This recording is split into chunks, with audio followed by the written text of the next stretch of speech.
오늘 한국사성의 원류, 풍류를 강의해 주실 장일규 선생님은 국민대 국사학과를 졸업하셨고요.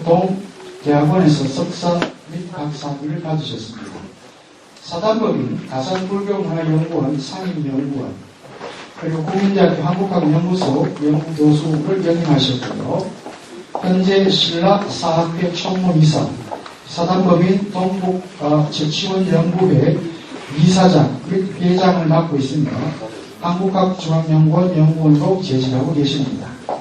저서로는 최치원의 사회사상 연구, 아마 제가 알기로는 이 책이 박사 논문입니다. 사회사상 연구, 흡성문을 통한 신화사 연구, 그리고 뭐 일본말이라서죠. 고대 동아시아의 지식인 최치원의 인 작품입니까? 뭐 작품입니까? 옆에 우리 연구원이 함부로 쓰는 책을 보지 않아요. 네. 우리 장일규 교수님 앞으로 모시겠습니다. 여러분들의 큰 환영의 박수를 부탁드립니다.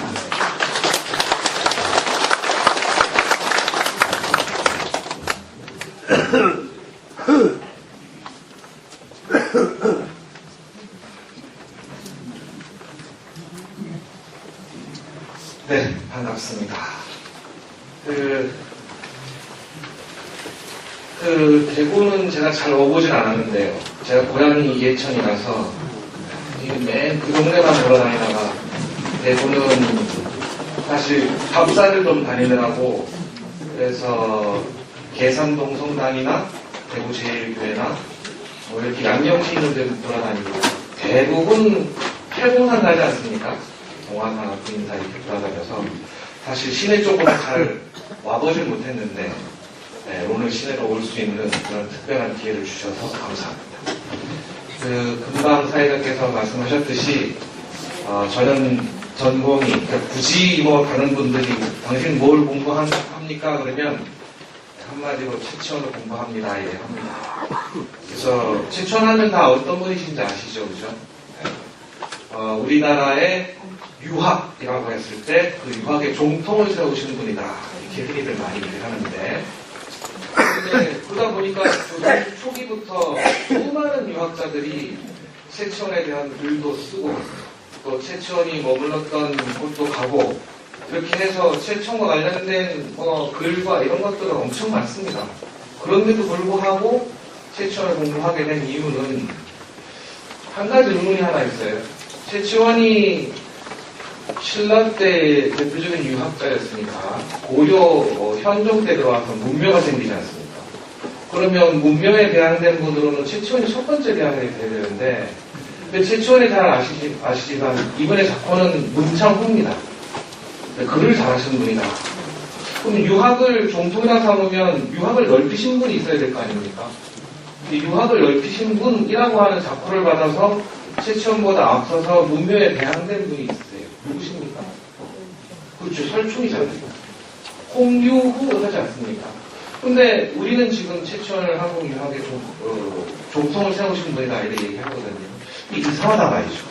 그래서 쭉 이제 자료를 쭉 보니까 최치원은 잘 아시듯이 신라 사회를 기억하려고 하는 사회개혁안을 냈다가 그것이 제대로 시행되지 못하니까 가족들을 다 이끌고 해인사로 들어가셨어요. 근데 역시 또 의문은 당시에 신라에 있던 전리 해인사만 있는 게 아니라 많지 않겠습니까? 그죠? 동화사도 여기 가깝고, 그죠? 뭐 부인사도 있을 테고, 저 아니면 문문사도 있을 테고, 뭐 부석사 뭐 많을 텐데 왜 하필 해인사로 갔을까? 그랬더니 그 당시에 해인사에 현준이라고 하는 스님이 계신데 이분이 바로 최치원의 동모 형입니다. 그러니까 형입니다. 어머니, 같은 어머니의 남편입니다. 그러니까 최치원의 사상을 제대로 이해하기 위해서는 유학만 이해해가지고 곤란하다. 유학 말고 뭘 이해해야 됩니까? 불교를 이해해야 된다. 이 절에 가면 맨 마지막에 있는 건물이 하나 있지 않습니까? 그 건물이 무엇입니까? 절에 가면 맨 마지막에 가장 큰 건물이 있습니다. 그 건물이 이름이 뭡니까? 그렇죠. 대웅전이죠. 대웅전. 제일 큰 건물이고 말 그대로 그 절의 가장 핵심된 부처님을 모시고 있으니까. 그러면 상식적으로 그 옆에는 건물이 있어야 될까요? 없어야 될까요? 없어야 되지 않습니까? 그죠? 그런데 그 옆에 크진 않지만 작은 건물이 있어요. 그 건물의 이름이 무엇입니까? 그렇죠. 산신가, 뭐 칠성가, 뭐 중국집 일어났습니다만 삼성가, 뭐 이런 것도 있어요. 그죠? 네. 산신각에 누가 계세요? 산신님. 칠성각에는요? 칠성. 어렸을 때 하나님이 손주를 보고 싶은데 손주가 안 생긴다고 어디 가서 비셨어요? 그렇죠. 칠성각에 가서 정화도 넣어놓고 비셨죠. 이거는 불교랑 관계가 없어요. 이건 우리 고유한 산속신앙입니다. 그렇다면 최치원이 불교를 알았다면 최치원은 우리 고유의 사상도 알았겠구나. 나아가서 산에는 누가 계십니까?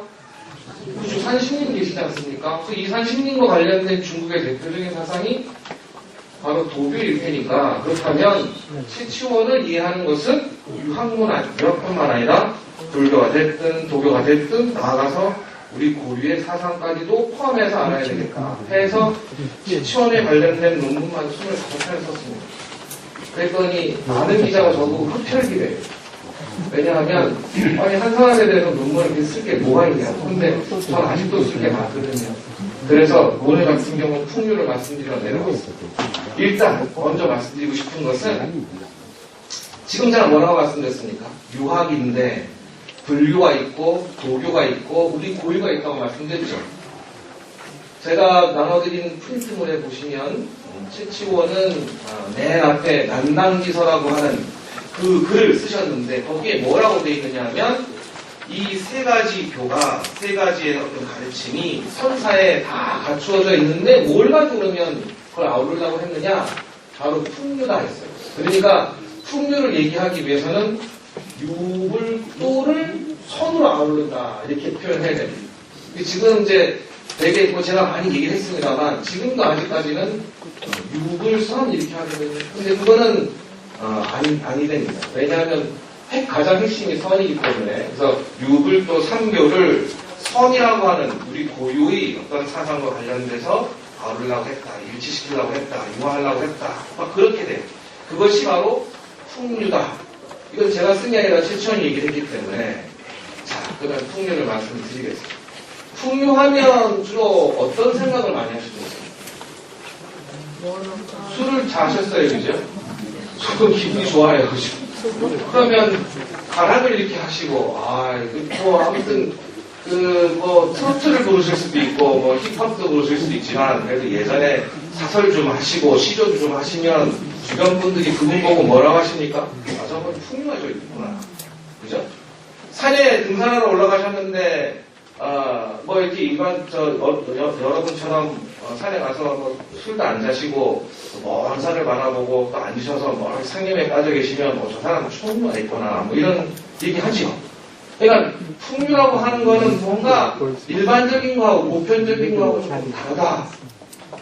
특히나 음악과 관련돼서 얘기를 많이 하는 경우가 있습니다. 실제로 조선시대 때야 음악과 관련돼서는 이 풍류와 관련된 단어를 많이 쓰죠. 여러 음악 곡조 중에 풍류와 관련된 것들이 많기 때문에 그래서 마치 세상에 살면서 뭐 나름대로 어떤 시열을 가지고 그걸 즐기고 뭐 그렇지만 어떤 꺼리낌도 없고 또 거기에서 어떤 편벽된 기쁨도 없고 집착도 없고 뭐 이런 아주 평화롭고 자유한 상태 그렇지만 일반적인 것보다는 조금 뭔가 초월적인 형태 이런 것들을 풍류라고 얘기하는 경우들이 간혹 많은 것 같습니다. 그래서 맨 앞에 보시면 풍류의 사전적 의미를 제가 정리해드렸습니다. 뭐라고 하느냐? 풍치가 있고 멋스럽게 노는 일, 운치가 있는 일, 우아한 정치가 있는 것, 속된 것을 버리고 고상한 유의를 하는 것, 이런 겁니다. 일단 저는 이 사전적 의미로 써져 있는 이 말을 보면서 이해가 안 되는 단어들이 몇 가지 있습니다. 그렇죠? 운치가 있는 게 뭔지 모르겠어요. 어떻게 해야지 운치가 있는지. 우아하다. 뭐가 우아한지 모르겠어요. 예컨대 요즘 같은 봄날에 바람이 많이 불면 파카도 아니고 이렇게 아무튼 뭐 이렇게 약간 비슷한 뭐라고 할까요? 이렇게 얇으면서 아무튼 뭐 이렇게 난하지 않으면서 실용적이면서 뭐 이런 옷을 입고, 저 산수유가 피든 말락이 피는 밑에서 이렇게 가지 잡고 손 잡으면 그게, 손 잡으면서 사진 찍으면 뭐 한 겁니까? 그거 잘 모르겠습니다. 아무튼. 그 다음에 정치라고 하는 것도 마찬가지고, 속된 것을 버리고 고상한 유희. 유희는 유희인데, 고상한 건 또 뭡니까? 그러니까 굉장히 어렵습니다. 그래서 이런 사전적 의미를 하지 말고, 그럼 또 한 번 더 찾아보자 해서 찾아봤더니, 자연을 가까이 하는 것, 그다음에 멋이 있는 것, 음악을 아는 것, 예술에 대한 조예가 있는 것, 여유가 있는 것, 자유분방함, 즐거운 것, 뭐 이렇게 돼 있습니다. 자, 자유분방한 건 아시겠죠? 네. 하지만 자유스러운데 대신 어떤 나름대로의 원칙이 없으면 이게 자유일까요? 그건 아니겠죠, 그죠? 그 다음, 뭐 음악을 안다고 했을 때, 음악을 아는데 뭐 아무런 흥얼거리는 게 아니라 그 음악이라고 하는 것이 자기 속심에서 나와서 뭔가 하는 그런 음악 하고, 그냥 뭐 노래방에서 술 먹고 노래방에서 부르듯이 광란의 음악 하는 거 하고 그래도 되겠죠, 그죠? 그 다음에 자연을 가까이 하려면 어떻게 됩니까? 아무래도 세송일에서 뭐 그걸 요즘 말로 하는 것이 힐링을 하든지 뭐 이렇게 해야 될 거 아닙니까, 그죠? 그러니까 위에 있는 사전적인 용어보다는 밑에 있는 것이 조금 더 구체성을 띈다 이렇게 보죠. 어쨌든 뭔가 막힘이 없고, 하지만 그 막힘이 그냥 마음대로 하는 것이 아니라 나름대로 뭔가 심지가 있는 것 같은 그런 느낌을 주는 것이 풍류다. 그래서 이 풍류를 풀면은 어떻게 될까? 풍류입니다. 바람이 불고 또 흘러가는 겁니다.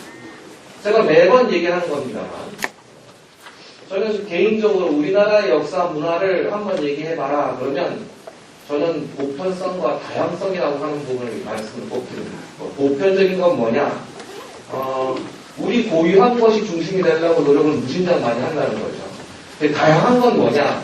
하지만 그 우리 고유한 것을 기준으로 해서 모든 걸 다 맞추는 게 아니라 뭔가 아무튼 외래적인 것도 우리 갖고 와가지고 우리 고유하고 섞어서 뭔가 또 하나의 또 고유한 걸 만들려고 노력한다는 거죠. 그러다 보니까 사회적으로, 역사문화적으로 상당히 여러 가지 형태가 나와 있다.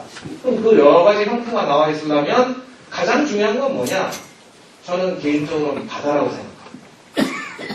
그러니까 한반도의 지정학적 위치라고 한다면 우리는 해양에서 대륙으로 들어가고 대륙에서 해양으로 들어가고, 그래서 예전에 이제 많이 나온 얘기 중에 뭐냐면 우리는 외침을 많이 당했다.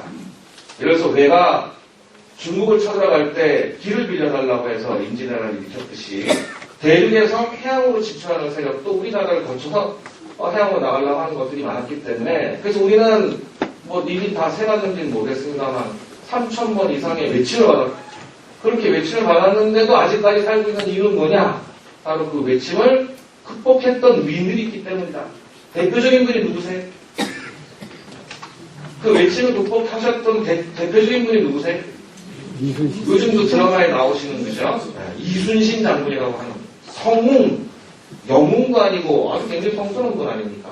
그러다 보니까 뭔가 우리 문화는 뭔가 이 위인들이 극복하고 뭔가 충에 대한 부분, 그 다음에 그 충을 이룰 수 있는 국가에 대한 부분, 뭐 이렇게 되다 보니까 역사 문화가 굉장히 획일적인 그런 모습으로 이해하는 경우들이 되게 많은데, 실제로 가보신 분은 아시겠지만 경주에 가면 괴능이라고 하는 원성왕릉이 있습니다. 경주에 가면 흥덕왕릉이라고 하는 능이 있습니다. 보통 우리가 왕릉에 가시면 뭐가 서 있습니까? 장명등이 서 있을 테고, 문인석이 서 있을 테고, 무인석이 서 있을 테고, 그 다음에 돌로 만든 양이나 말이나 뭐 이런 것들이 서 있을 거 아닙니까? 그런데 지금 말씀드린 원성왕릉이나 흥덕왕릉에 가면 무인상은 좀 뭐 문과 관련된 관복을 입었기 때문에 그렇다 치는데, 무인상 같은 경우는 좀 이상하게 생겼어요. 일단 관모도 안 쓰고 있고, 그 다음에 여기 구렛나루도 이렇게 다 있고, 그 다음에 무슨 관복을 입었는데 여기까지 팔을 벗고 있고, 그죠? 그 다음에 칼도 가운데 찼는데 차 있는 것도 똑바로 앉아있고 삐딱하게 서 있고, 뭐 이런 모습이에요. 그래서 예전에 사람들이 뭐라고 하셨냐? 그분은 바로 이슬람 사람이다. 자, 이슬람 사람이 신라 왕릉에 무인으로 서 있는, 즉 왕릉을 수호하는 신으로 서 있으려면 시아 사람들은 이슬람 사람들에 대한 생리를, 이슬람 사람들의 어떤 생활 습속을, 그 사람들의 어떤 모습들을 다 알았을까요? 몰랐을까요? 알았겠죠. 그러니까 왕릉에 서 있는 거지. 만약 그것을 모르고 안 된다, 용납이 안 된다 하면 당연히 없었을 겁니다. 그러니까 그 사람들이 그 당시 신라로 올 수 있는 이유는 뭐겠습니까? 어떤 루트, 어떤 통로를 통해서 왔겠습니까? 요즘처럼 뭐 비행기 타고 대구공항에 내려서 올 건 아니지 않습니까? 그렇죠. 배 타고 왔겠죠. 그럼 바다가 굉장히 중요합니다. 강대는 도시 몇 개입니까? 돛대가. 대체로 하나예요. 그죠? 그러니까 낮에 부는 바람, 저녁에 부는 바람 한 번만 맞으면 이렇게 조류가 흘러도 거슬러 올라갈 수도 있고 또 바람만 잘 맞고 조류만 잘 맞으면 또 빨리 내려갈 수도 있지만 바닷배는 돛대가 하나면 잘 나갈 수 있습니까? 없습니까? 없지요. 여러 개의 돛을 가져야 되지 않습니까? 그러니까 바로 원형, 바다라고 하는 것을 신라 사람이, 또 바다라고 하는 것을 예전에 고조선 사람이, 바다라고 하는 것을 고려나 조선 사람들이 겪어다 보면 내가 꼭 어떤 곳을 지향하고 간다 하더라도 반드시 그곳에 도착하라고 하는 법은 없을 수도 있구나라는 생각이 들까요? 들지 않을까요? 그것을 나타낸 조선시대의 대표적인 그런 관련된 자료가 뭡니까? 바로 조선 초기에 최구라고 하는 분이 썼던 표해로만입니다. 그죠? 그러니까 우리는 이런 삶을 살았었어요. 그러니까 뭐 국제적으로 봐서 우리가 지정학적 위치가 돼서 뭐 어떤 침략을 받는 건 당연한 건데 문제는 뭐냐면 이 땅에 사는 사람들이 그 와중에서 바다를 통해서 물론 육로로도 갔지만 해를 통해서 아무튼 뭔가 다른 곳으로 갔단 말씀이에요. 그 얘기는 거꾸로 얘기하면 다른 곳에 살던 사람들도 해를 통해서 어쩔 수 없이 우리 쪽으로 왔을 수도 있다는 얘기죠. 그렇죠? 바로 채치원은 그런 시대에 활동했던 분. 채치원은 우리가 신라가 바로 우리의 서해, 남해, 동해를 통해서 발해와 교류하고 일본과 교류하고 당나라와 교류하고 했던 그 시기에 활동을 했고 그가 주로 머물렀던 곳이 어디냐면 중국의 그 유명한 양주라고 하는 곳에 4년 동안 머무셨으니까 채치원이 늘 바라봤던 곳 양주에 왔던 중국 사람뿐 아니라 신라 사람, 예전에 있던 백제 사람, 고구려 사람, 또 왔던 일본 사람, 저 멀리 서역 페르시아에서 왔던 사람, 전 세계 모든 사람들을 봤던 사람이 바로 채치원이에요. 그러니까 채치원이 얘기하는 채치원 이분이 말씀하신 풍류의 본질은 뭡니까? 다양성이라는 거죠. 그래서 제가 여기서 해석해드렸듯이 바람의 흐름이라고 하는 것은 막힘도 없는 거고 지향하는 바도 없고 그래서 어떻게 보면 표현할 방법이 이거밖에 없어서 제가 표현을 이거밖에 못했습니다만 자연 그대로다. 자연 그대로다. 약간 좀 추상적이잖아요. 그죠? 자연 그대로다. 어찌됐든 용어로 다른 식으로 용어로 한다면 다양한 거다. 다양함을 이해하는 것. 그런데 이렇게 다양함을 이해하는 시대에 살았던 채치원 그리고 그 다양함을 아무튼 배워왔던 그리고 익숙했던 채치원의 입장에서 신라에 들어와서 보니까 뭐가 이제 문제가 생겼냐면 자 자료를 보시면 뒷페이지에 자료를 보시면 이 페이지에 있습니다. 채치원의 삼교 융합론이라고 얘기를 했습니다. 맨 앞에 있는 1번이라고 하는 자료가 채치원이 그 비명 중에 하나입니다. 진감선사 비명. 채치원은 당나라에선 유교와 관련된 글을 주로 짓습니다. 왜냐하면 주로 대찬을 하거든요. 오변이라고 하는 그의 상사의 어떤 입장을 대신하는 그런 글들을 주로 많이 짓습니다만. 그래서 유교식 글들을 많이 지을 수밖에 없는 거죠. 그런데 신라에 들어와서 그가 주로 짓는 글이 뭐냐 하면 왕명을 받아서 선사의 선종 스님의 업적을 기리는 비나 그 다음에 왕실과 관련된 사찰의 어떤 사적을 적는 비나 뭐 이런 것들을 적어요. 그 대표적인 것이 잘 아시는 것처럼 사산비명이라고 하는 거예요. 그래서 하동에 있는 쌍계사를 세운 진감해소 스님에 대한 비, 그 다음 저 문경 봉암사를 세운 지증도헌 스님에 대한 비, 저 보령 성주사를 세운 낭의 무염 스님에 대한 비, 요 세 비하고 경주의 불국사 옆으로 가면 순복사라고 하는 아주 오래된 절이 있는데 이 순복사를 세운 비, 그거 관련된 이걸 사삼비명이라고 하는데 그 비명 중에 제일 처음 신라에 도착해서 썼던 바로 진감선사 비명에 최치원이 뭐라고 하고 있느냐? 첫 마디가 뭡니까? 무릇 도는 사람을 멀리하지 않고 사람은 나라마다 다름이 없다. 헤이. 그리고 나서 뭘 얘기합니까? 바로 신라의 당대 현실을 얘기합니다.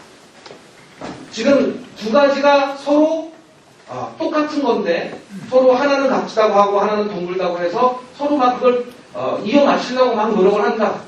그러면서 서로 간에 어떤 비판을 한다. 이것은 옳지 않다.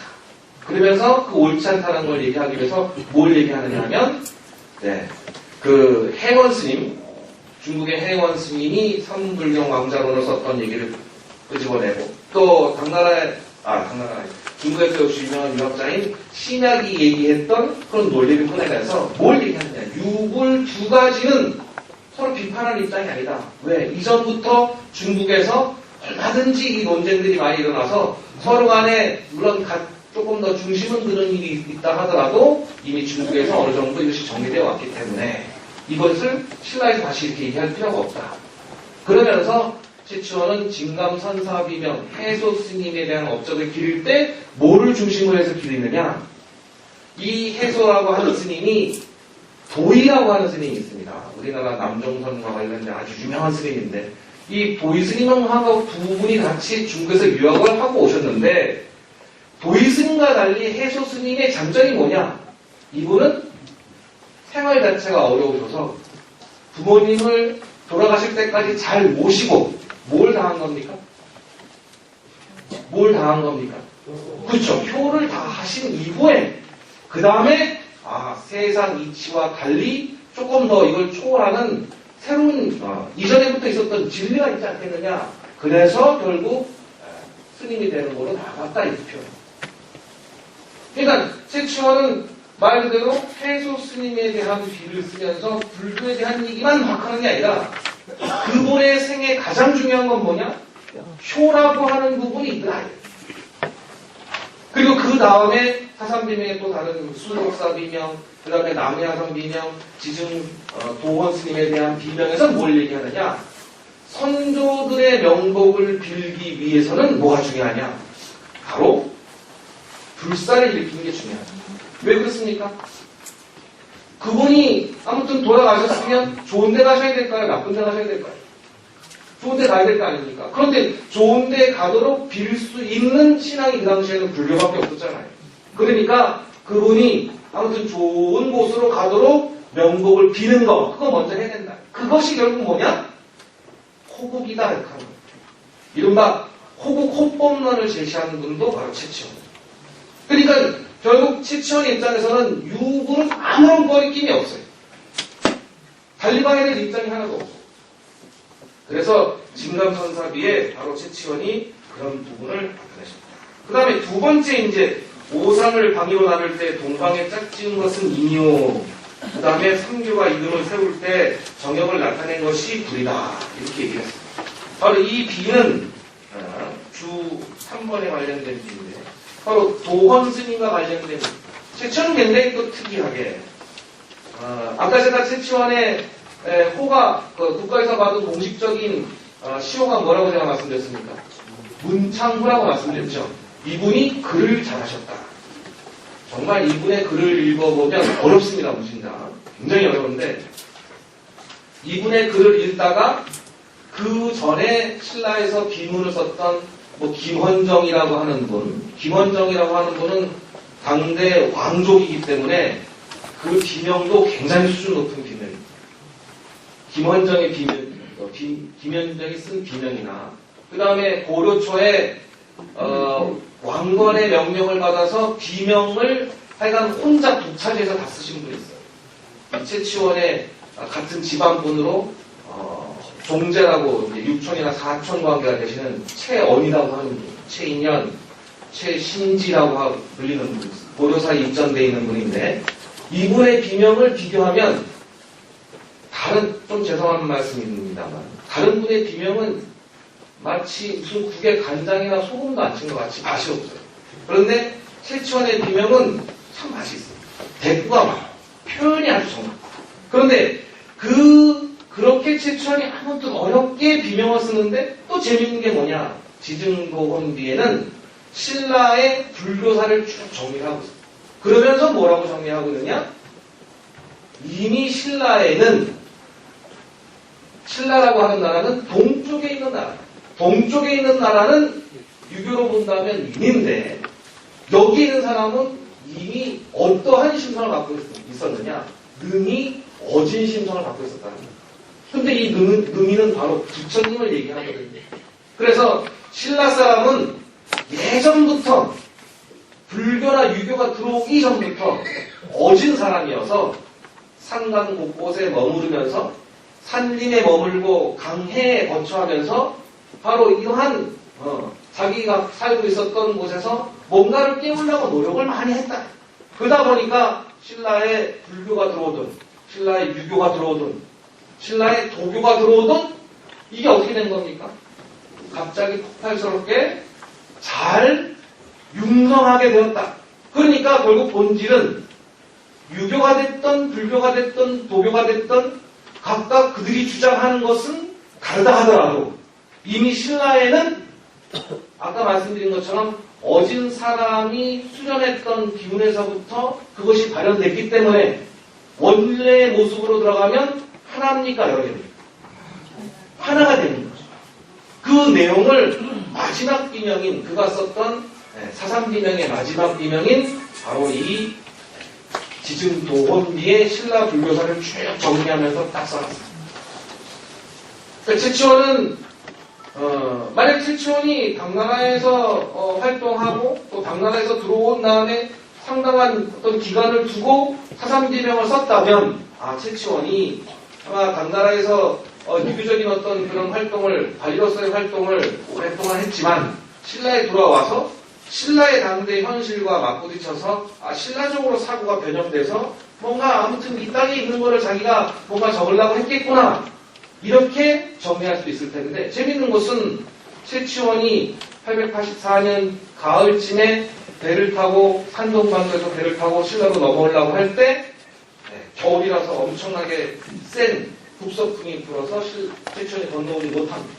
그리고 나서 참산에 있는 산동 일대 이산포라고 하는 곳에 참산이라고 하는 산신에게 제사를, 이건 도교적인 모습이죠. 초제를 지내는 그런 모습인데 아무튼 그렇게 제사를 지내고 꽃피는 3월에 신라에 돌아옵니다. 돌아오자마자 당대의 왕이었던 헌가왕의 측근문사, 시독이라고 하는 요즘으로 말한다면 비서실장보다 더한 거죠. 그죠? 바짝 붙어서 왕이 말씀하신 걸 계속 적고 정리하는 분이니까 그걸 하면서 바로 명령받아서 쓰는 글이 뭐냐면 사삼비명이기 때문에 최치원의 이러한 표현은 즉 다시 말하면 사삼비명에 담겨져 있는 그의 이러한 내용은 이념은 사상은 신앙 어떤 모습은 이미 최치원이 당나라에 있을 때 나아가서 뭡니까? 12살에 당나라에 유학 가기 전부터 신라 사회에 있었던 것을 최치원이 귀국 후에 정리해서 말한 것이다 라고 얘기할 수 있습니다. 그렇다면 결국 최치원은 신라 천년의 역사 동안 쭉 전순되어 온 신라 사람이 이해하고 있던 불교에 대한 것, 신라 사람이 갖고 있던 유교에 대한 이해, 신라 사람들이 갖고 있던 도교에 대한 이해를 최종적으로 뭐 한 겁니까? 신라 자기가 귀국하고 나서 바로 그것을 정리한 거예요. 그런데 최치원이 활동했던 시기 조금 지나서 신라가 결국 왕건에 의해서 즉 나라를 들어서 왕건한테 항복을 해서 신라가 멸망했기 때문에 최치원이 이렇게 얘기했던 이 부분은 마치 최치원이 신라라고 하는 국가를 막 살리려고 애를 썼다가 결국 최치원이 했던 그런 행동이 실패했기 때문에 최치원의 유불도 삼교를 선으로 융합하려고 했던 시도는 고려시대에 들어가면 단절되고 없어졌을 것이다 라고 얘기를 할 수밖에, 그렇게 생각할 수밖에 없다는 거죠. 그렇게 만든 사람이 누구냐면 바로 일제강점기 때 일본인 학자들입니다. 그 일본인 학자들이 그걸 얘기할 때 가장 내세웠던 하나의 역사적인 단체가 뭐냐? 그게 바로 화랑이에요. 고려시대 때 그 화랑에 대한 얘기가 별로 나오진 않습니다. 그죠? 우리 기록에서 본다면. 그런데 그 일본인 학자가 바로 뭐라고 하느냐? 고려시대 때 화랑이 없지 않느냐? 그렇다면 결국 신라 때 마지막으로 있었던 유불도가 됐던, 유불이 됐던, 아니면 불도가 됐던 선으로 정리되는 신라 고유의 사상은 고려에 계승되지 않았다. 하지만 다 알고 계시듯이 고려 초에 삼국사기, 그죠? 초가 아니라 고려 중기에 삼국사기를 만들고 김부식이, 그 다음에 고려 말에 삼국유사를 이런 스님이 썼을 때 이 삼국사기, 물론 고구려 백제 신라 삼국에 대한 이야기고, 삼국유사는 고구려 백제 신라 외에 거기에 가해가 됐던 사만이 됐던 다 들어가 있는 이야기입니다만, 주로 그 내용, 핵심적인 그 내용을 갖춘 나라는 어느 나라입니까? 신라죠. 또 더군다나 잘 아시는 것처럼 김부식 같은 경우는 자기는 경주 신라계 출신이라고 하는 것을 강조했다. 그래서 고려시대 때 이른바 서경 출신, 고구려의 전통을 잇는 세력들과 서로 싸웠다. 이런 얘기 나오지 않습니까? 그렇다면 아까 말씀드린 것처럼 신라의 어떤 전통이라고 하는 것이 고려에 전해지지 않았다고 한다면 고려시대 때 신라계 출신 내지 신라의 정서가 강하게 나타날 수가 없는 거예요. 결국 고려시대에도 유불도를 아무튼 뭔가 회통하는, 뭔가 융합하려고 했던 그 기조는 신라 때만큼 강조돼서 나타나진 않았겠지만 여전히 있을 수 있는. 그래서 조선시대에 들어가면 이제 뭐합니까? 산림의 유유자적으로 거처하시면서 학문을 논하시고 하는 분들의 사적들이 많이 나옵니다. 또 어떤 이야기가 나오냐면 중국에서 한반도 우리 땅에 있던 어떤 산수가 너무 풍수가 너무 좋아서 이 땅에 오셔서 이 땅에 머물면서 그분들이 지금 아주 예를 들어서 어딥니까? 강원도니 경상북도니 이런 또 아니면 지리산이니 이런 아주 깊은 산골에 머물면서 학문을 닦으시고 제자를 가르치시고 이런 사적들이 나옵니다. 그리고 그런 사적들이 언제 주로 정리가 대체로 되냐면 조선 후기 때 정리가 됩니다. 그러면서 그분들이 했던 모습들이 일부지만 풍류라고 하는 표현으로 나옵니다. 전 이걸 보면서 채치원이 얘기했던 풍류가 갖고 있던 어떤 모습 중에 전체적인 모습은 아니더라도 일부 모습들은 유지가 되고 있지만 이게 역사상에 상당히 많이 걸리다 보니까 채치원이 얘기했던 구체적인 논리로서의 어떤 그런 풍미기보다는 아까 제가 첫 모두에 말씀드린 것처럼 마치 자연을 벗삼아서 자기의 어떤 그런 마음에 갖고 있던 집착이라고 하는 건 내세우지도 않고 그다음에 어디에 이 꺼리낌 없이 자유롭지만 스스로의 원칙도 지키려고 하고 이런 것들이 풍류인 양 얘기가 되고 있지 않는가 이렇게 생각합니다. 따라서 결국 우리의 사상을 얘기하려고 한다면 채치원이 얘기했던 이 풍류라고 하는 것을 제대로 살펴봐야 되는데 채치원이 신라만 사람이었습니다. 채치원이 이 당시에 이렇게 풍류라고 하는 것이 뭐라고 말씀드렸다고요? 풍류라고 하는 것이 유교와 불교와 도교라고 하는 것이 각각은 들어왔지만 일단 예전부터 신라라고 하는 나라의 바탕에서부터 익혀졌다. 그러면 이건 신라적인 표현이겠지만 조금 앞에 나가면요. 도교나 유교나 불교나 물론 조금 약간 시기는 다릅니다만 예컨대 유교 같은 경우는 신라 때만 들어왔겠습니까? 고구려 때 들어왔을 때고 조금 앞에 가면 부여 때도 들어왔을 테고 하다못해 중국의 사상가에 대한 어떤 사상들의 일부들은 이미 고조선 시대부터 들어왔을 수도 있지 않겠습니까? 그렇죠? 네. 그런 모든 것을 신라 말쯤 채치원이 활동을 하면서 또 더군다나 채치원이 활동했던 이 시기는 바로 당말이 만당이 막 요동치던 그런 때 잘 아시는 것처럼 만당 때의 당시 문해사조는 고문운동이지 않습니까? 별려문에 익숙했지만 예전에 어떤 문에 대한 시문에 대한 것도 다시 익히려고 했던 그런 시대이다 보니까 채치원은 신라뿐 아니라 이미 예전부터 전승되어 왔던 신라 내부의 어떤 모습뿐 아니라 각 나라의 마지막 만당시대에 당나라에 있었던 문에도 익혔으니까 최치원이 바로 이렇게 뭐라고 표현할 수 있습니까? 풍류라고 딱 표현할 수 있겠구나 할 수 있습니다. 따라서 어떻게 보면 최치원에 대한 풍류는 한국 사상의 원류를 찾는데 대단히 중요한 겁니다만 또 한편으로 보면 중국 만당 이전 시기의 이른바 문해사 또는 사상사의 흐름을 정리하는 데도 대단히 중요한 것. 그래서 몇 년 전만 하더라도 중국 사람들이 최치원에 대해서 그렇게 많이 주목하지 않았어요. 왜 그렇습니까? 뭐 최치원과 같은 이렇게 글 잘하는 분들은 중국에 보면 흘러넘치죠, 그죠? 너무도 많죠. 그런데 역사 연구는 뭐 다 그런 건 아니습니다만 또 현실에 맞춰서 역사라고 하는 것이 본질이 사람에 대한 것을 연마한 거다 보니까 시진핑 주석이 범해라고 하는 시를 한번 웃자마자 중국이 난리가 났습니다. 더군다나 중요한 것은 최치원이 사삼비명을 썼다고 제가 말씀드렸는데 최치원이 신라에 들어와서 남긴 대표적인 글이 바로 개원필경집이라고 합니다.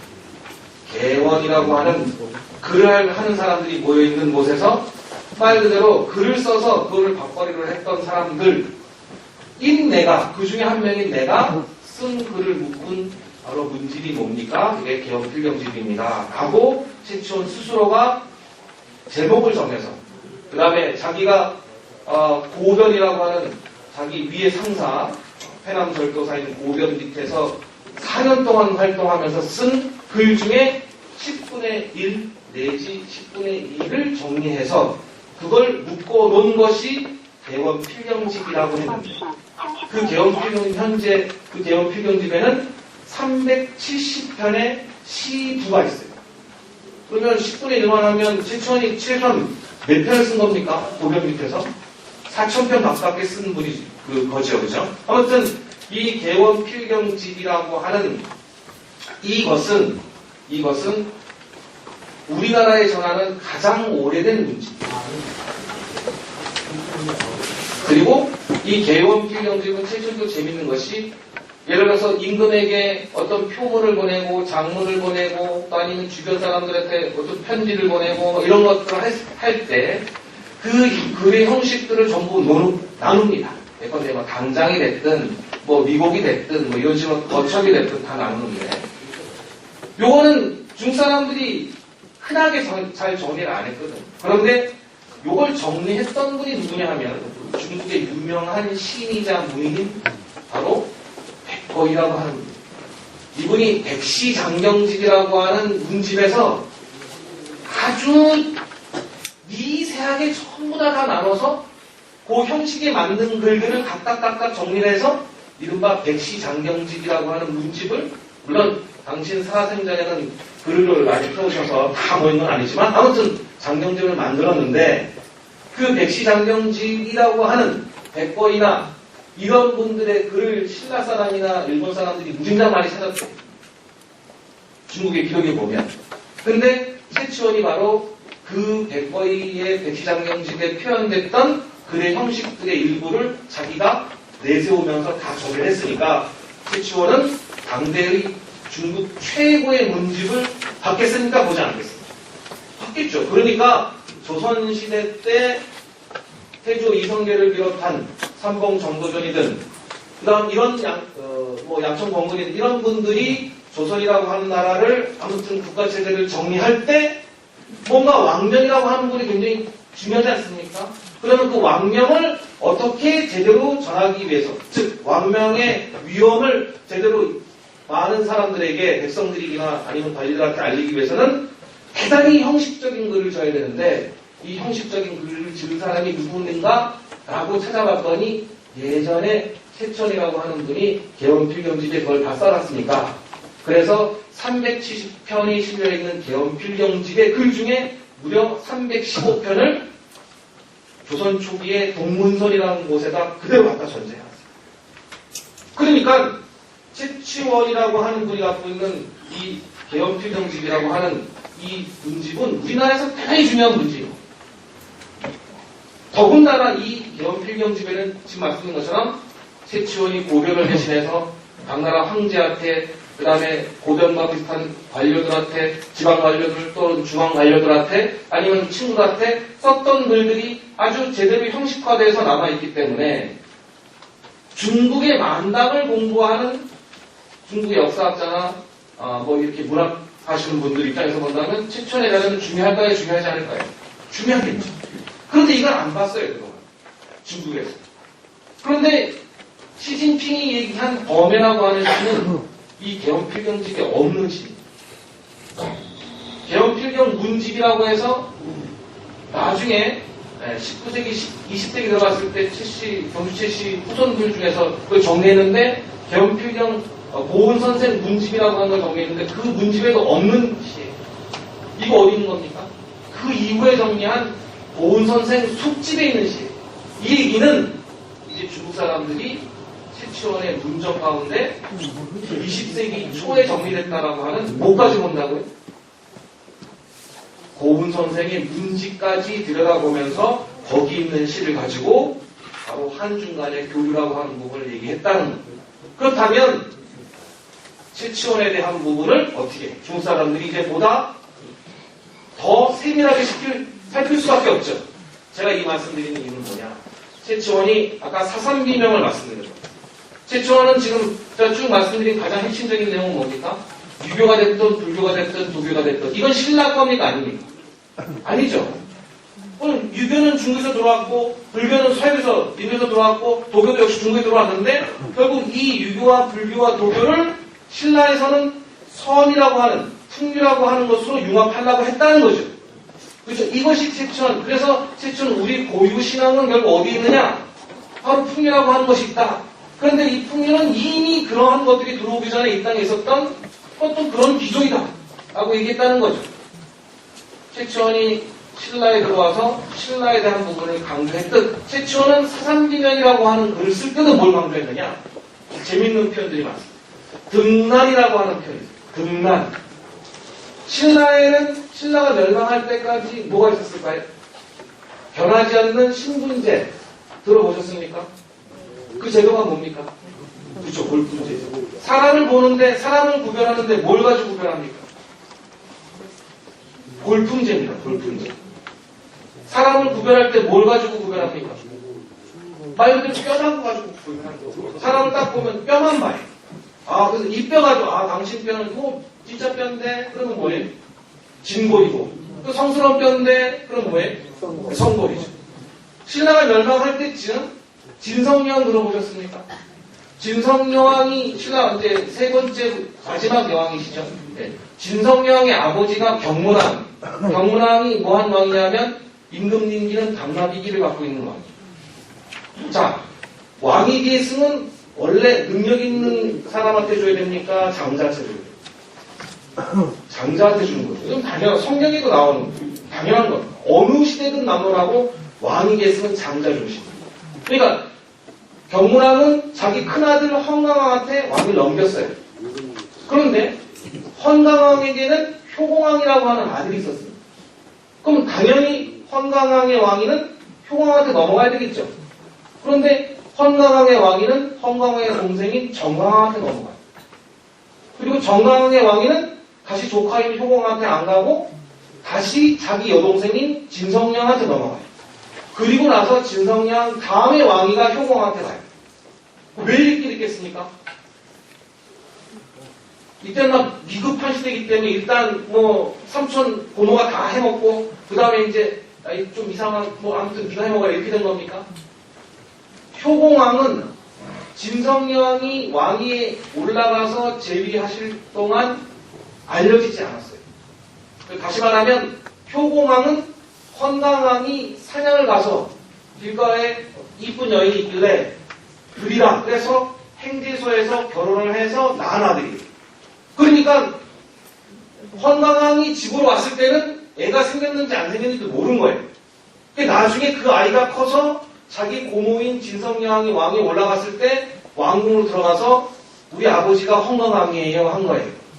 그럼 요즘 같으면 어떻게 하겠습니까? 일단 병원에 가서 피를 뽑겠죠. 그죠? 소방기 막 돌릴 텐데 그 당시엔 그게 있습니까? 없습니까? 없어요. 그래서 진성양이 하시는 게 어떻게 하셨냐? 애라고 하면 안 되지. 왕이시니까. 그분을 평상에다 눕히시고 뼈를 만드세요. 그러면서 뭐라 하냐? 이거 우리 오빠 뼈인데? 우리 아버지 뼈인데? 뭘 가져야 하는 겁니까? 골품제. 근데 그 골품제상 진짜 뼈다구가 안 되는 사람은 전부 머리크림만 가지고 쟀단 말씀이에요. 그래서 6두품, 5두품, 4두품, 3두품 합니다. 그런데 진짜 뼈다구 된 사람은 경주 출생, 경주 거주자만 됩니다. 그러니까 신라의 경주에서 태어나지도 않고 경주에 거주하지도 않은 사람은 진짜 뼈다구 못 되는 거죠. 대표적인 사람이 누가 있습니까? 원효라고 하는 분 같아요. 그 원효는 선대 어른이 어디 계셨던 분이세요? 여기 경산 분이시잖아요. 그죠? 그러니까 경주에 들어가면 진짜 뼈다구가 못 된다는 말씀, 6두품밖에 못 된다는 말씀이에요. 그걸 알고 진짜 뼈다구가 되겠다고 열심히 노력한 분이 누구세요? 신라에 이런 제도가 있다는 걸 알고 바로 김유신이 금방가야 출신이지 않습니까? 그래서 김유신의 아버지, 김유신뿐 아니라 김유신의 아버지가 신라 왕가의 여자하고 결혼하는 이유가 거기 있어요. 그래야지만 자기의 신분을 높일 수 있죠. 아무튼 제가 이 말씀드린 것은 이 중에 6두품이라고 하는 것은 진골로 올라가기 어렵지만 두품 중에 가장 우선이거든요. 근데 이것은 신라만의 제도지 않습니까? 최치원이 낭의 화상기념에 등난이라고 씁니다. 등난이라고 하는 것은 4, 5두품이 얻기가 어려운 거다. 그러니까 말 그대로 6두품이 당나라 사람은 알까요? 모를까요? 당나라 사람은 요즘처럼 인터넷이 안 됐으니까 모르는 거예요. 신라 사람만 알아요. 그러니까 신라 사람이 볼 수 있는 신라 사람만 보는 비명이라면 등난이라고 쓰면 그만일 거 아닙니까? 근데 최치원은 등난에다가 밑에다 스테이지로 등난은 어떤 뜻이다. 4, 5두품이 안 된다. 이거는 바라긴 되게 많이 바라는데 얻긴 되게 힘든 거다. 라고 써요. 그러면 이렇게 쓴 것은 결국 누가 보라는 겁니까? 누가 보라는 겁니까? 중국 사람 뭐라는 거예요. 그러니까 최치원이 유불도 삼교를 선이라고 하는 것을 통해서 융합했다라고 하는 것을 자기가 썼을 때는 특히 어디 나가요? 사산비명이라고 하는 것에 계속 이렇게 강조를 썼을 때는 이것을 누가 알도록 하는 겁니다. 중국 사람이 알도록 하는 겁니다. 신라의 문화를 중국에게 알리는 이른바 그런 역할을 했던 분도 누구예요? 최치원. 그래서 최치원이 갖고 있었던 바로 이러한 한국 사상에 대한 본질이 풍류라고 하는 것을 표현이라고 하는 것은 우리 고유, 우리 사상 전체에서도 중요하지만 어떻게 본다면 이미 중국에서 당나라 말에 중국의 사상을 깊이는 아니지만 그 언저리를 이해하고 왔던 최치원의 입장에서는 중국의 충분히 나타낼 수 있는 그런 부분입니다. 다만 이제 마지막 3페이지 보시면 풍의 의미라고 적어놨습니다.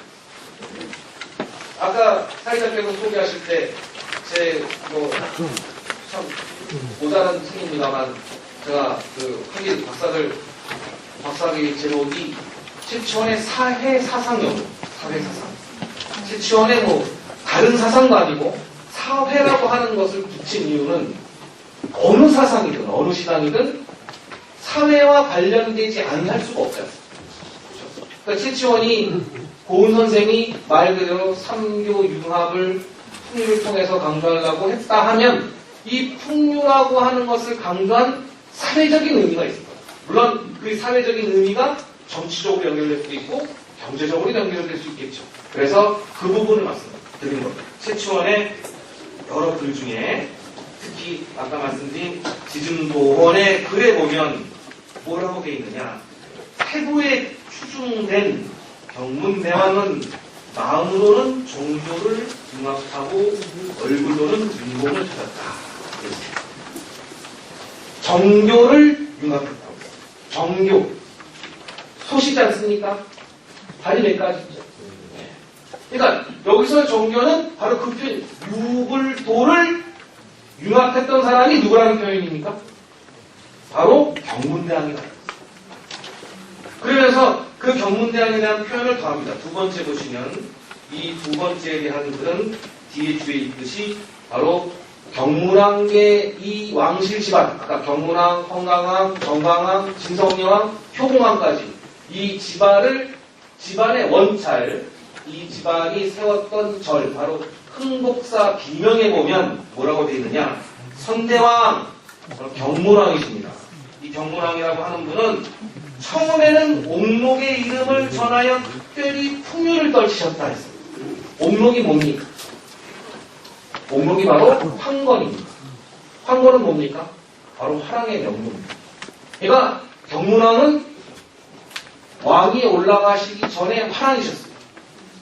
특히 삼국유사에 보면 국선이 화랑 중에 우두머리인 국선이셨어요. 그런데 이 국선으로 풍류를 떨치셨는데 갑자기 관직에 얽히셔서 그 다음에 뭐 하신 겁니까? 우리 풍속을 깨끗이 하셨다.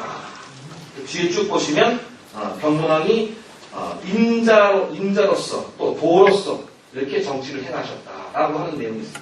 그러니까 최치원이 표현한 풍류의 대상은 바로 국선 경문왕. 경문왕이 왕이 올라가시기 전에 이름이 응념이니까 바로 국선 응념이라고 합니다. 제가 아까 이 경문왕이라고 하는 분이 임금님기는 당나귀기를 하셨던 분이라고 말씀드렸죠. 그죠? 자, 당나귀기는 기가 굉장히 큽니다. 기가 크면 뭐가 큽니까? 기가 크면 뭐가 큽니까? 귀지가 클 수밖에 없어요. 그죠? 네. 뒷구멍이 크다는 얘기죠. 그죠? 왜 뒷구멍이 커야 됩니까? 신라 56명의 왕 중에 왕의 사위로 왕위에 올라가신 분이 딱 두 분이세요. 사대왕 탈해 그리고 경문왕. 그러니까 이분이 왕에 올라갔으니 얼마나 많은 경주 사람들이, 경주의 귀족들이, 왕족들이 그 왕위 계승이 잘못됐다고 막 얘기를 할 거 아닙니까? 그러면 자기가 왕위 계승의 정통성, 정당성을 확보하기 위해서는 그런 얘기를 들어야 됩니까? 듣지 말아야 됩니까? 들어야 되겠죠. 그러려면 귀가 클 수밖에 없어요.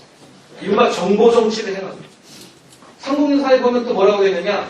경문왕은 주무실 때 꼭 뱀을 덮고 주무셔. 주변 사람들이 그건 너무 흉측하니까 뱀 덮고 자지 마라. 그러면 경문왕은 나는 뱀을 덮고 안 자면 잠이 안 온다.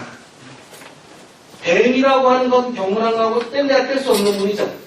그 뱀이라고 하는 것이 결국 뭐냐면 유학지식인이 최치원과 같은. 그러니까 바로 이렇게 이 경문왕이라고 하는 분이 왕의 사위로 왕에 올라갔을 때, 즉 다시 말씀드리면 헌안왕의 사위로 왕에 올라갔을 때 이야기가 삼국사기와 삼국사에 전하는데 무슨 이야기입니까? 헌안왕에게는 딸 둘만 있어요. 그래서 왕위를 넘겨야 되는데 마땅하지 않은 거죠. 그리고 나서 왕궁에서 하루는 연회를 열어서 여러 사람들을 초치를 불러서 연회를 여는데 그 중에 응년이라고 하는 화랑이 있길래 물어봤어요. 네가 화랑으로 전국 팔도를 돌아다니면서 느낀 게 뭐냐? 그랬더니 바로 응년이 세 가지를 얘기합니다. 권력이 있으면서 권력을 함부로 하지 않다. 그다음에 경제적으로 부유하면서 그걸 사치하지 않다. 뭐 이런 식으로 얘기해요. 이건 다 뭐와 관련된 겁니까? 권위를 마음대로 함부로 쓰지 않고 절범을 하고 이건 어떠한 이념, 어떤 사상과 관련된 겁니까? 유교죠. 이제까지 신라의 화랑은 신라 산천을 돌아다니면서 무슨 심신을 수련하는 사람이니까 화랑이라고 한다면 주로 뭐와 관련되겠습니까?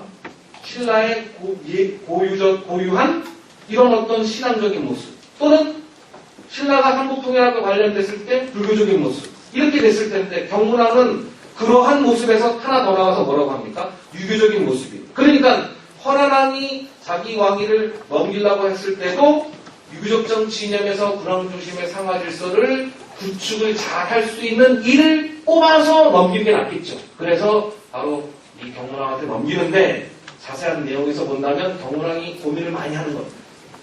그럴 때 이 경문왕이 다시 말하면 이거 좀 어차피 나온 거니까 첫째 딸은 좀 안 이쁘고 둘째 딸은 이쁘다고 그래요. 사람이 마음 인미상정이라고 어디로 갑니까? 둘째 딸하고 결혼하고 싶어서 그랬더니 범교사가 혼을 내서 첫째 딸하고 결혼하라. 왜냐하면 첫째 딸하고 결혼해야지만 뭐가 됩니까? 그렇죠. 마사이로서 왕위 계승을 받을 수 있는 그죠? 그래서 첫째 딸과 결혼하고 왕위를 받고 그 다음에 왕 이제 제의를 하면서 둘째 딸까지 맞아들이는 자 유교적인 것을 바꾸셨지만 결국 첫째 딸과 결혼하는 데는 누가 역할을 해줍니까? 바로 범교사라고 하는 당시의 흥륜사 신라 최초의 달이라고 하는 흥륜사에 계신 스님의 도움을 받아서 그러니까 이미 경무랑 자신이 뭘 바꿨습니까? 화랑으로서의 신라 고유의 했던 신앙적인 모습 그 다음에 유교를 표현할 수 있는 그런 어떤 이해 불교에 대한 모습 다 갖고 있는 겁니다. 산신, 신선에 대한 모습도 갖고 있는 겁니다. 그러니까 최치원이 바로 풍류라고 하는 것을 표현할 때 최치원이 사회적으로 누구를 이것을 상징화시켰느냐? 바로 새로운 신라의 새로운 왕실을 열었던 경문왕이라고 하는 분이 바로 이 풍류를 이루는 대표적인 분이다. 그럼 결국 풍류의 가장 근본적인 상징이 뭐가 됩니까? 화랑이 됩니다. 그래서 어떻게 보면 이 풍류라고 하는 것은 화랑이라고 하는 것을 통해서 봤을 때 말 그대로 자연 그대로를 심신을 수양을 했었죠. 그 안에서 어떤 나름대로의 가치를 깨닫고 그 가치를 통해서 그걸 가지고 뭘 해야 됩니까? 삼국사기에 보면 신라의 공부장상들은 신라의 뛰어난 관리나 힘센 무인이나 이런 사람들은 다 어디서 나왔다? 화랑에서 나왔다. 왜 화랑에서 나옵니까? 화랑들이 신라 전투를 돌아다니면서 바로 이렇게 심신을 수련했기 때문에 그렇다면 최치이 갖고 있는 풍류는 신라라고 하는 것을 강조하는 그런 모습이다. 어떻게 보면 자연 그대로지만 그 자연은 전 세계 그대로의 어떤 모습이기보다는 신라라고 하는 것이 주체가 된 자연입니다. 그러면 그 신라라고 하는 것이 주체가 된 자연은 아까 말씀드린 것처럼 최초에 살았을 당시 바다를 통해서 수많은 문화가 신라에 들어왔으니까 결국 이 신라라고 하는 나라가 주체가 됐는데 이 신라는 신라의 고유한 것만 갖고 있는 그런 나라가 아니라 전 세계 당시 중국과 관련돼서 일본과 관련돼서라도 바다를 통해서 들어왔던 수많은 문화를 포용하고 안았던 그런 나라다. 그런 것이 바로 풍류의 본질이다 라고 하는 것으로 최치원이 정리돼서 얘기하지 않았을까 싶습니다. 그렇게 봤을 때 오늘날 우리가 이 풍류라고 하는 것을 오늘날이라고 하는 이 현재와 관련돼서 정리를 해본다면 우리가 우리 역사 문화라고 하는 것을 대단히 강조해서 하는 건 대단히 중요하죠. 이걸 강조하는 것. 그렇지만 아까도 말씀드린 것처럼 세상의 어느 나라 어느 역사 문화가 그 나라 혼자만 가지고 형성되는 그런 게 어디 있습니까? 그건 있을 수가 없어요. 따라서 우리 역사 문화라고 하는 것을 강조하고 뭔가 이렇게 설정을 정확하게 우리가 정리를 한다면 우리와 관련됐던 나라 예컨대 중국이 됐든 그것이 일본이 됐든 아니면 저기에 무슨 러시아 쪽에 있었던 시리아 어떤 사람이 됐든 아니면 필리핀이나 이렇게 동남아 사람들이 됐든 이런 모습들을 우리가 다 껴안는 거죠. 그죠? 같이 함께 이해를 해야 될 때 이해를 한다면 우리 역사 문화라고 하는 것이 어떻다라고 하는 모습으로 뚜렷하게 상당히 딱 정리돼서 나타날 수 있을 것 같다 이런 생각을 합니다. 역시 그런 것은 바람이 지향도 없고 목적도 없이 그리고 이렇게 흐르는 것처럼 그렇게 순리대로 바람대로 흐르는 그대로를 받아들이면서 우리가 살아야 되는 모습하고도 관련이 될 수 있지 않을까 싶습니다. 자, 좀 교환을 좀 중심을 했지만 왔다 갔다 좀 설명을 많이 해드려서 제 강연은 이 정도로 마치겠습니다.